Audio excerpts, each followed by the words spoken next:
Good morning, Brian. Good morning, Cami. Thank you so much for coming in this morning. I'm beside myself on this cause. I lost a friend from high school, unfortunately from suicide. And this cause is near and dear to my heart, and educating people on your purpose and your cause and your passion is so important to me on this Real Estate 101. And I wanted to make sure that this was done properly. So I asked Cami, because she is the creator of Real Agents of Change, and she brought this to me with a passion in her heart to get back to people in the community and nonprofits through the charitable gifts of real estate. So Cami, thank you so much. Brian, thank you so much. I appreciate both of you. And Cami, do you have everything you need from me? I do. I received the presentation slides, so let's get started. I know we're running a little bit behind, and I want to respect everyone's time. As Sam said, this whole platform was a brainchild of mine when I saw charitable gifting of real estate 2.5 years ago. The evolution of this is that I've got a lot of years in real estate, did a lot of real estate up in New Hampshire. So I have the real estate mindset, but while I was in real estate, there were causes I cared about too, Sam and Brian. And now I care about all of them because I know that gifts of real estate, the proceeds from the gifting of real estate is always going to be a better way to fund nonprofits than fundraisers. And in this presentation today, you'll see why that is. Okay, legacy listings, charitable gifting of real estate. When a piece of real estate is donated to Brian's cause, the only way to give him the tens of thousands, hundreds of thousands in proceeds is to list that property and liquidate it. We need to sell it in order to give him the cash. And that is why we call these legacy listings. So let's talk a little bit about charitable gifts of real estate. What is this? Why have you never heard of it? In 1917, the United States government wanted to incentivize people to support nonprofits. So the tax donation was created. And what they said was, if you, property owner, will donate a piece of real estate to a legitimate 501c3, you will now have an asset that you can sell to fund your programs, and the donors can get tax benefits that they just can't get any other way. And it depends on the specific person as to how that all plays out. But ultimately, the two that we talk about the most are avoiding capital gains tax on that which is donated, and the ability to write off the full appraised value off of their adjusted gross income. So it sounds simple enough. There are donors, there are veterans, there are people who want to support our veterans. There are others like Sam who have lost a friend or family member to suicide, and they want to stop it. And they want to help Brian's cause, period. They do. So this sounds simple enough, but the problem is this can be very complicated. It can be very risky, and it is stopping the donations from happening for all of the 1.3 million nonprofits, but we are here to help Brian's specifically right now. So even though there's 1.3 million nonprofits, less than 0.5% of them can take a gift of real estate. I mean, they all can, but they don't because it is so risky. So on average, if someone had $500 cash or the deed to a property worth $500,000, 99.9% of nonprofits would take the cash, be grateful for it, and say no to a $500,000 donation. And friends, they should. They should not be getting into the real estate business because of all the reasons we're getting ready to line out for you. So the problem is the nonprofits don't have the expertise. And right now we're talking about Brian's nonprofit. And friends, even if Sam Silver and Cami Baker sit on the board, even with all the expertise that we bring, what about the capital? We're going to talk about how the majority of these donations require either a mortgage to get paid off, or the donor might want cash out of this piece of property that they're donating. We'll give you some examples of that in just a moment. But just know that the problem is no expertise and no capital to make this happen. Brian's mission is huge. It is serious. It requires his full focus and attention.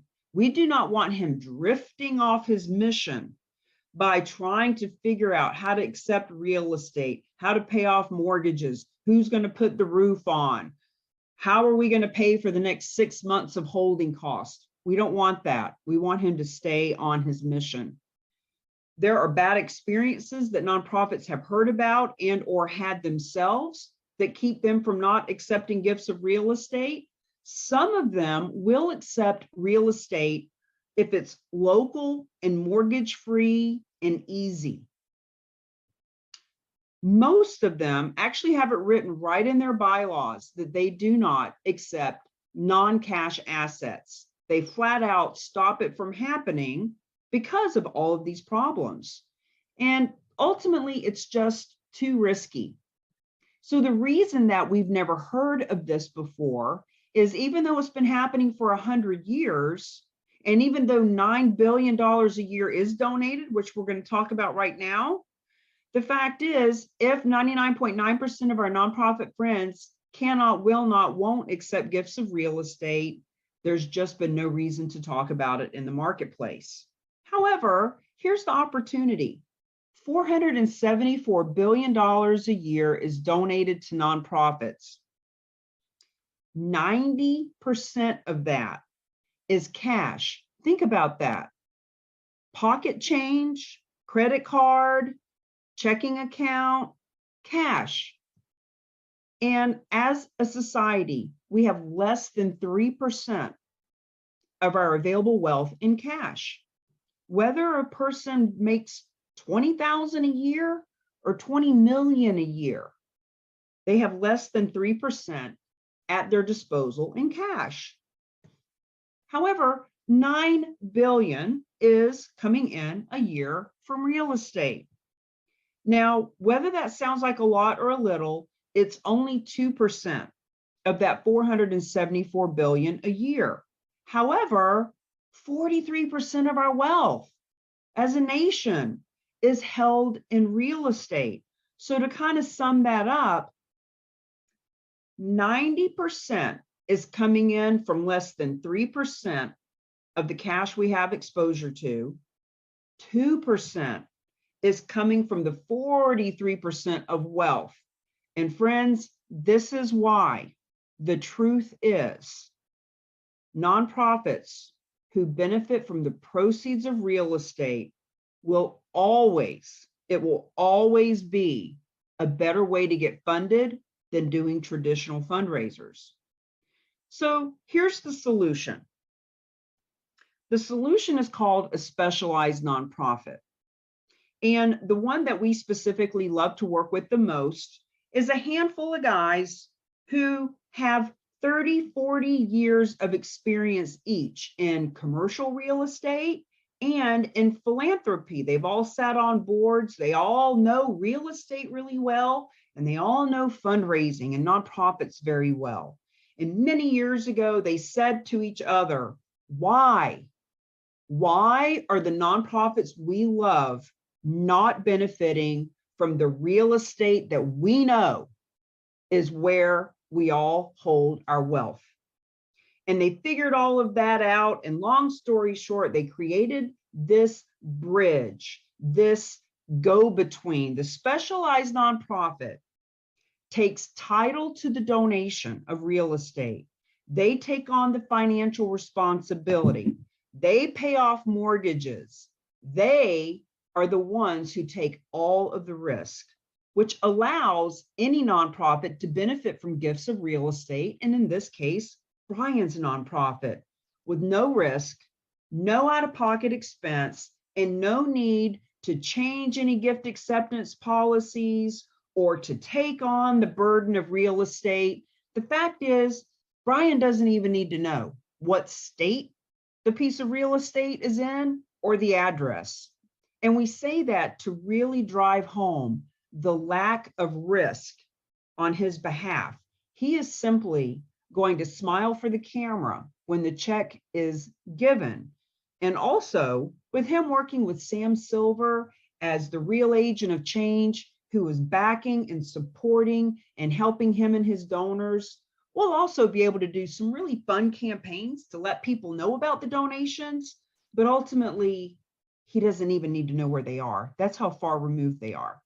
So these are some of the logos of nonprofits who have benefited from gifts of real estate.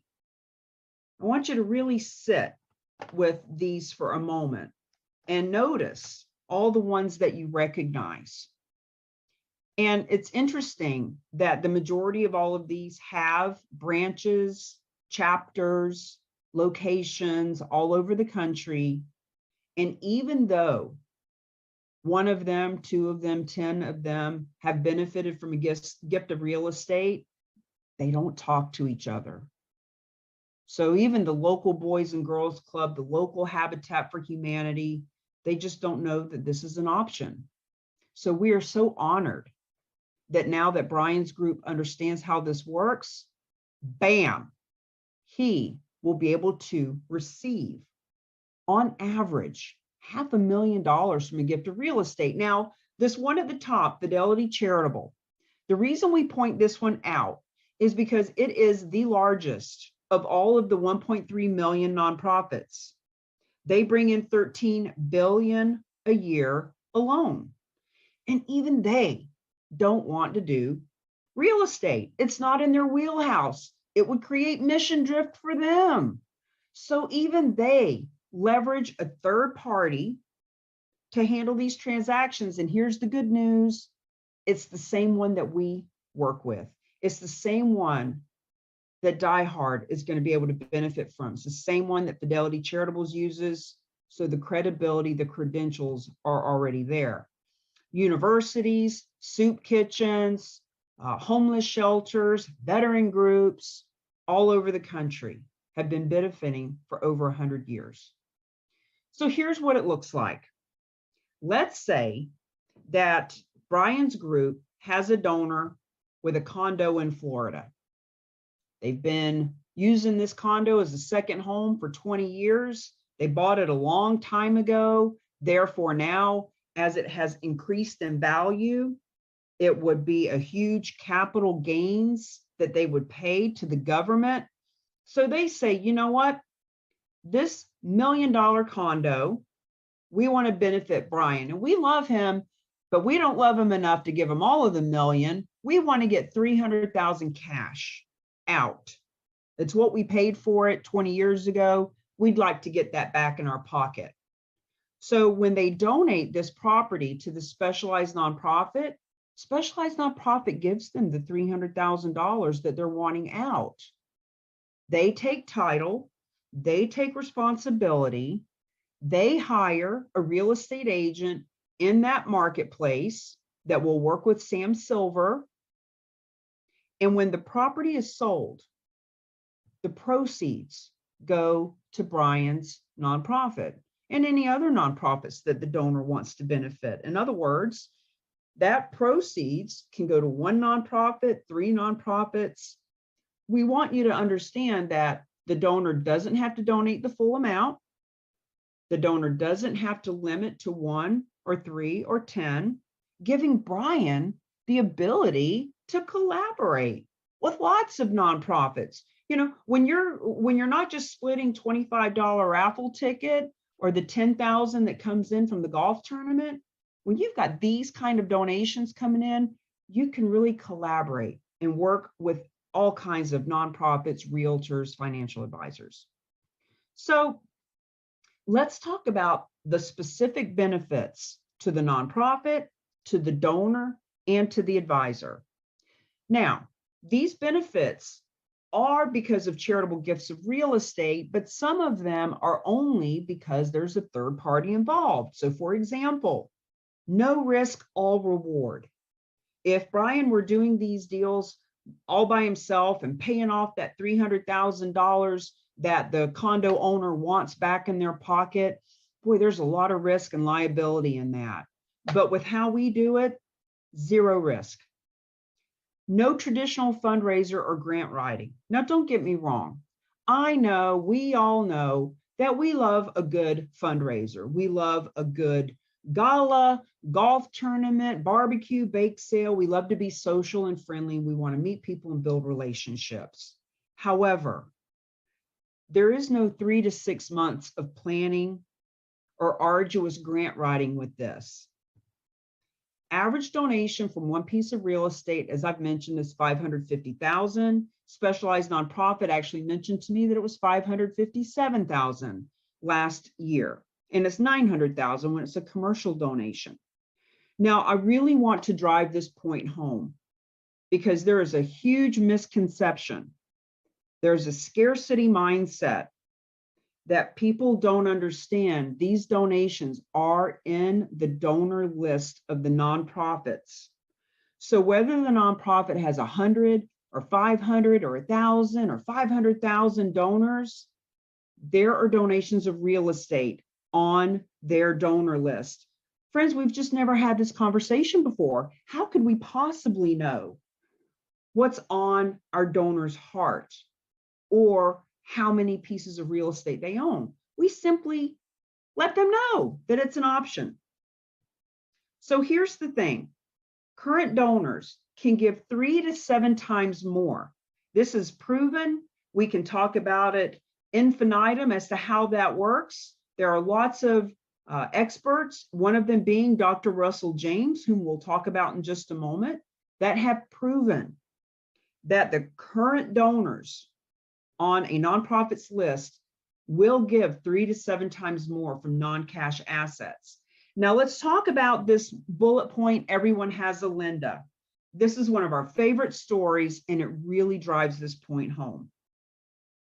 National Jewish Health is a huge nonprofit in this country. They bring in hundreds of millions of dollars a year. They have a donor list of 300,000 people. One of their donors, who was giving $25 a year for 32 years, was Linda. Linda's a real person on this real list who a couple of years ago saw a member from the team talking about gifts of real estate. When she found out that she could donate real estate, she raised her hand and said, "Hey, I've got a cabin in the Poconos. It's a second home. It's been in my family for years and years and years. It's a 6-hour drive. It's fallen into disrepair. If I go visit the cabin, I actually have to get a hotel room because it's in that bad a disrepair. I'd have to come out of pocket to even get the plumbing and electricity up to code." So when she found out that she could donate it, she handed over the keys and the deed to the team who took care of all of the transaction and gave a check for $39,000 to that nonprofit. Now, average donation is $550, but there are donations of millions of dollars, and there are donations like Linda for $39,000. Our point is, everyone has a Linda. Brian has lots of Lindas and Jims and Bills and Johns who would donate real estate if they just knew. And here's another interesting point. The Kelly, the fundraiser over at National Jewish Health, told me 3 months ago, she said Linda now gives $500 a year, from $25 a year to $500 a year, because she donated that real estate. Friends, there is a psychological change that happens when people start giving from their wealth bucket as opposed to their cash pocket. Now, this point is so huge. Dr. James is actually a really good friend of The Rock, the Real Agents of Change. He wrote the foreword for our upcoming book that's coming out. He and his researchers, this is what they do. They read 1 million tax returns from 200,000 nonprofits, and they have proven that the donors on the donor list will donate, and the nonprofits bring in 6 times what they normally would when they start getting funded this way.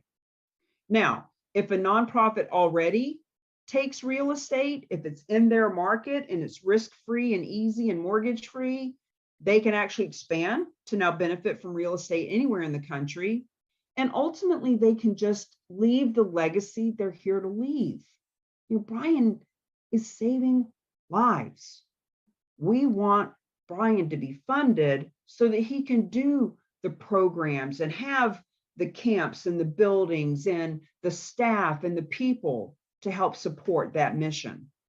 Now let's talk for a minute about the donor benefits, because it's really important that we know why would people donate real estate? Now, let me just say, we cannot assume what is on anyone's heart or what kind of assets they have. We simply let them know that this is an option. And believe it or not, the number one reason is convenience. Linda did not want to drive 6 hours to a cabin that she could not even stay in, spend money on a hotel room, hire contractors with cash out of her own pocket, et cetera, et cetera. It was more convenient for her to hand over the keys and the deed. And friends, please do not get in the lack mentality that you don't know anyone who would find it convenient to hand over that much money. We just don't know. We don't know what's on their heart. And there are a lot of people who want to help your nonprofit. And as I mentioned before, they can receive partial cash payment. That condo in Florida, the example that I gave, they wanted $300,000 cash. They could have paid off a mortgage with it, or maybe they're buying life insurance. Maybe they have kids, and maybe that condo was their inheritance, but at the end of the day, they didn't want that condo anyway. But what they do want is cash. So these life insurance policies replace the condo. They can do whatever they want with this cash. It's up to them. Now, donors can give smarter from their wealth bucket. That's why when Linda learned about this, at $25 a year, that's all the cash that she could spare. Her wealth bucket was a different story. No capital gains tax is big for people who would owe the government tens of thousands, hundreds of thousands of dollars. And ultimately, 80% of these donations are because the person is a veteran and they want to help veterans. Their brother committed suicide and they want to help stop it. We have to know that people want to leave legacy. And when we focus on, instead of, who would give a piece of real estate? When we focus on, who would give a piece of real estate? Then we start noticing that it's the people who want to leave legacy. Now let's talk for a minute about the advisor benefits. It's super important that everybody understand what's in it for everyone. This is a win-win-win. And Brian is thrilled to have Sam helping to represent him, not only because it's coming from his heart, but because he's benefiting too. And he can help all the businesses to benefit. So when we talk about advisors, we are specifically talking about people who advise other human beings that own real estate. So it could be an estate planning attorney, it could be a CPA, it could be a financial professional, it could be a realtor. First and foremost, they can make money because of making a difference, from making a difference to make a difference. So as a business development element, what a great way. Instead of, Sam or other advisors spending thousands of dollars to do Facebook ads to try to find a client, What if they just showed up in the community as socially responsible and loving our veterans and our animals and our children? The fact is, people want to do business with those who are socially responsible. Secondly, they can support lots of causes. So we're doing this presentation for Brian and Die Hard. And when Sam and Brian talk this through, wow, there are dozens of other veteran groups that could get involved, or even churches, or even soup kitchens and homeless shelters, and just pets for vets, all the animal stuff. In other words, what if we came together as a community and everybody was able to make money and make a difference? It is a unique sales proposition for these folks. So by 2025, there will be charitable real estate specialists and charitable real estate divisions in every marketplace in this country. And it opens doors. It gives us access to high net worth individuals who are generous and giving. Friends, this is just a better way to do business. So as we are creating these charitable real estate divisions, these divisions can be in a real estate office, in a financial professional office, or even in a nonprofit. When a nonprofit has charitable real estate division, when they can show up on our map that I'm going to show you in a minute as a nonprofit that's not only doing great things in the world, but that is educated and savvy about what we're doing with the real agents of change, they will take on more partners. So realtors get paid a full commission. When these donations are donated, the only way we can give Brian money and all the other nonprofits is to liquidate it. And we do not want the realtors working for a discount or doing it for free. We want to make sure that they get paid what they're worth. They get a full commission. And the financial advisors, they can add to their assets under management. How all that happens, we really like what you're watching right now is the appetizer. It's like the tray of appetizers. You take a little taste to decide if you want to go in the other room for the buffet. The buffet is the master class. It is the third Tuesday of the month. And when you come there, you can really wrap your head more around assets under management, how this benefits everybody, et cetera. And the master class is free. So there's no excuse to not come learn how your nonprofits can benefit. So let's talk for a minute about who are the real agents of change, the ROC, as we've become known. Why are we a solution? How are we a solution for everyone involved? Well, we are the only organization in the country and actually in the world that is providing this kind of information, education, and certification for the realtors, the financial advisors, the nonprofits, all the people. And we are the only group that will ever understand how to leverage real estate for real change. We have vetted resources and relationships that include, but are not limited to, for example, specialized nonprofit. Now, if you Google charitable gifts of real estate, variation of those words, you'll find that there are several nonprofits that are accepting real estate. For example, Cars for Kids now accepts real estate. Why would I say that when it might sound like that might be competition or something? Here's the trick. When someone donates real estate to Cars for Kids, they get the tax benefit that they're looking for, but they cannot give the proceeds to Brian or to the soup kitchen or to the animal shelter. They cannot say where the money's going to go. So for people who only want a tax deduction, there's a dozen options. But for people who want to fund the nonprofits they love, there are not that many choices. We at the Real Agents of Change provide copy, email, social media, cause marketing campaigns are marketing with the cause in mind.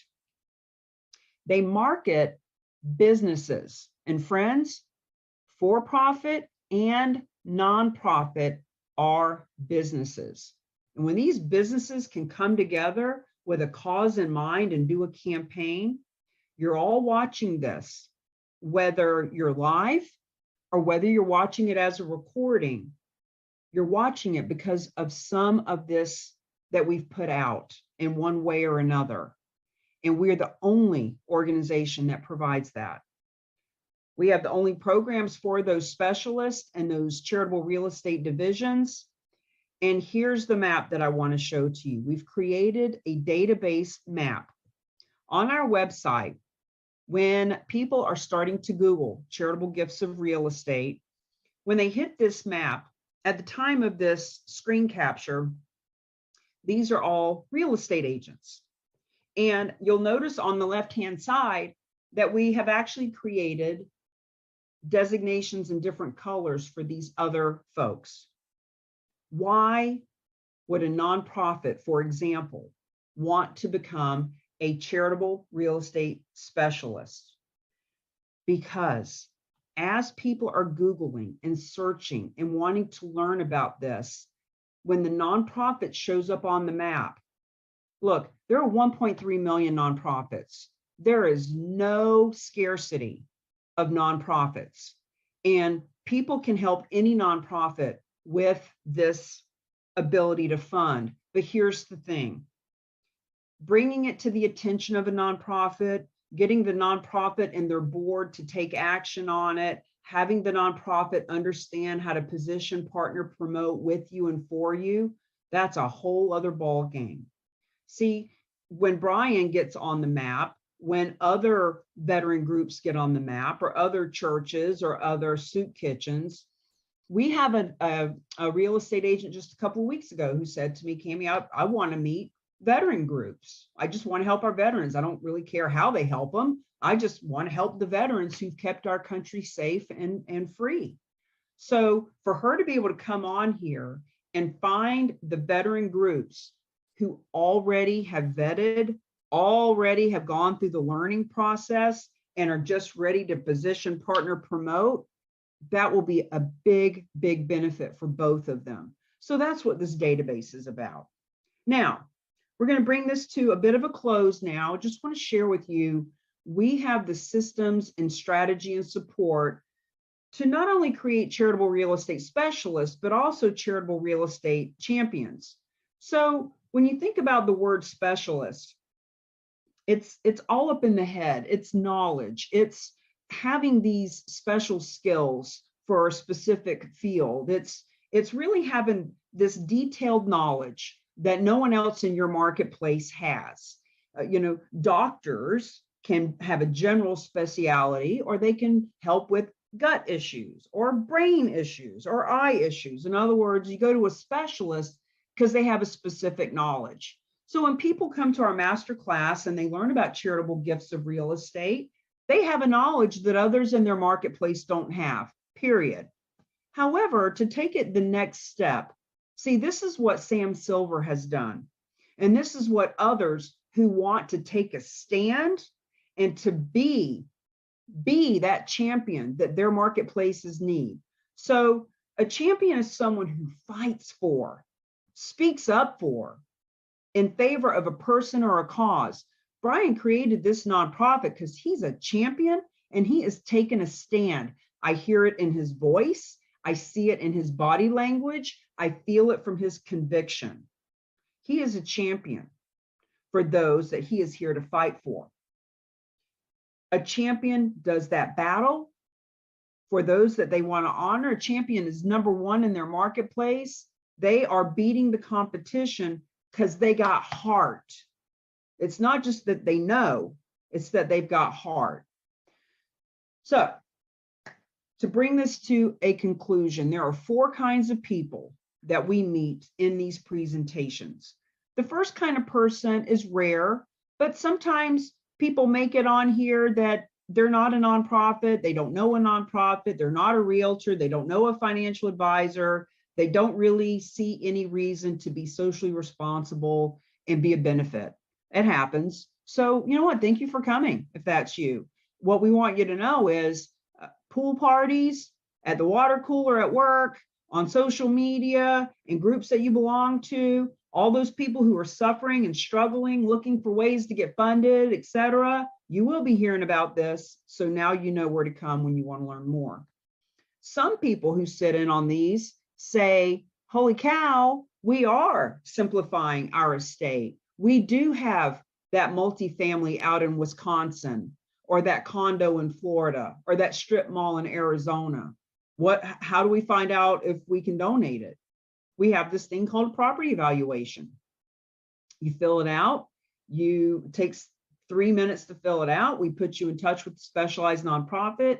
They meet with you, and within a 24-hour period, they can give you 2 net sheets. One based on if you were to sell it, pay Uncle Sam 30% in taxes, not be able to write it off of your taxes, et cetera, et cetera.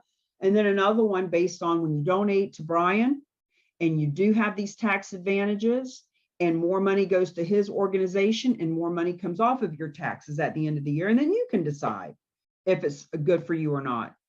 Another kind of person says, okay, I get it.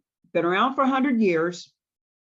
99.99% of nonprofits do not accept real estate. That's why we've never been taught it. No point learning about it if they don't know about it or if they won't do anything with it. Nonprofits I love can 6 times their endowment. I get all that, but I need a little bit more. No worries. Go to the FAQS, 13 top questions and misconceptions that are answered between myself and the specialized nonprofit. There's an interview with me and them. There is an interview with Dr. Russell James, the report that they created around 6 times the endowments, all of it there. On this link, the donations link, you can see case studies, land, commercial, residential, who donated it, why they donated it, how much money went to nonprofit, what nonprofit got the money. Masterclass. Look, if you see this and you think I need more information, then you need to come to the masterclass, period, end of story. That's where you can really take a deep dive and start understanding why everyone is making money, making a difference, how the nonprofits can talk to their current donor list and find these donations, etc. And when you take the masterclass for free, if you decide that you want to become a specialist or a champion, that's where you find out how to do that. Now, the last kind of person is someone who says, look, I'd never heard of this, and I do need some questions answered, but ultimately, my board needs to know about this. I'm not going to get caught up in analysis paralysis and spend the next month or year trying to figure it out on my own. I want my board to know. The board needs to know. The people who sit on the board own real estate. They're on the board because they are influential, they are sophisticated, they have the heart of a champion. They just don't know that their real estate could benefit your nonprofit. Maybe you're saying, yeah, I want the board to know, but even more, I want my donors to know. My donors need to be informed and educated. We do not have any interest in your donor list. We do not want to take your donor list. We don't want to talk to your donors for you. That's your relationship. You keep those donors. We're not even asking the donors to donate real estate. We are asking them if they want to learn more. Do they want to become educated? Do they want to know what all their options are? Maybe you have a real estate company, or you realize, ooh, realtors all over the country can get paid full commissions to sell properties that will benefit my nonprofit. Okay, let's invite some of those people. Financial services. I just did the 101 overview for everyone the hour before this presentation. We had a financial service person on. And he said exactly what I bring up every week. The reason that 65% of these donations come from financial advisors is because they have hundreds and thousands of clients who either A, want to be more philanthropic, or B, want a tax deduction, or both. And the financial advisor knows that gifts of real estate are a good thing. They've just never had a system or a way to liquidate that real estate for their clients and give it to the nonprofits they love. Maybe you have clients that need to know about this. Maybe you belong to a real estate investor group. Maybe you belong to those Facebook groups and LinkedIn groups with thousands of nonprofits who are all struggling, suffering, needing funding. They're all doing the same things they've all always done, that we all have done, but it's not working. And events are being canceled and people are not coming out of their house. There is a revolution happening.